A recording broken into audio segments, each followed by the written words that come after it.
एक समय की बात है, एक राजा शिकार की इच्छा से अपने समूह के साथ किसी घने जंगल से गुजर रहा था।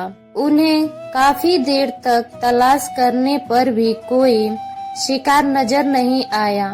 वे धीरे धीरे उस घनघोर जंगल के अंदर जाते गए। वहां उन्हें एक जगह डाकुओं के छिपने की जगह नजर आई।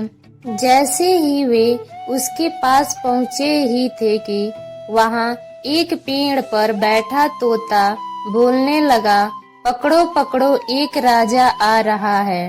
राजा के पास बहुत सारा कीमती सामान है।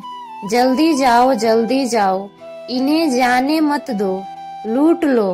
तोते की आवाज कानों पर पड़ते ही सभी डाकू राजा की ओर दौड़ने लगे। डाकुओं को अपनी तरफ तेजी से आते देख कर राजा और उसके सैनिक भी अपनी जान बचाकर भागे।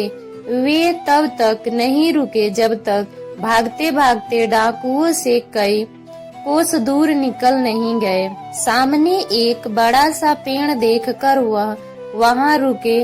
कुछ देर आराम का सोचकर उस पेड़ के नीचे पहुँचे।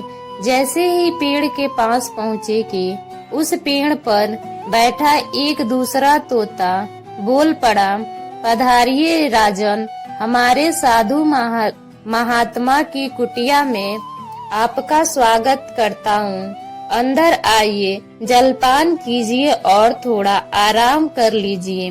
तोते की इस बात को सुनकर राजा और उनके लोगों को बड़ी हैरानी हुई और वह सोचने लगे कि एक ही जाति के होने के बावजूद दोनों तोतों का व्यवहार कितना ज्यादा भिन्न कैसे हो सकता है।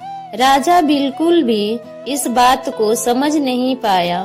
राजा तोते की बात मानकर अंदर साधु महात्मा की उस सुंदर कुटिया की ओर चला गया।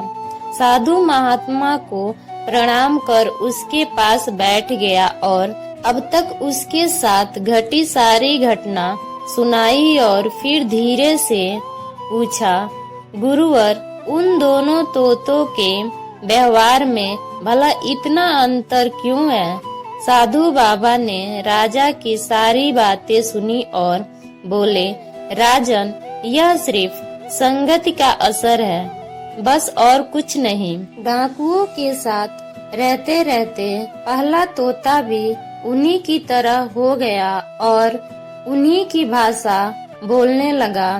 दूसरा तोता कई सालों से मेरे साथ है, इसलिए उसकी भाषा और व्यवहार उस तोते से बिल्कुल विपरीत है।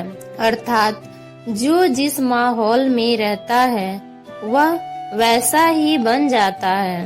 कहने का अर्थ है कि मूर्ख भी विद्वान के साथ रहकर विद्वानों जैसा बर्ताव करने लगता है और अगर विद्वान भी मूर्खों के संगत में ज्यादा समय बिताता है तो उसके अंदर भी मूर्खों वाले गुण आ ही जाते हैं। इसलिए हमें संगति और माहौल का चयन सोच समझकर करना चाहिए।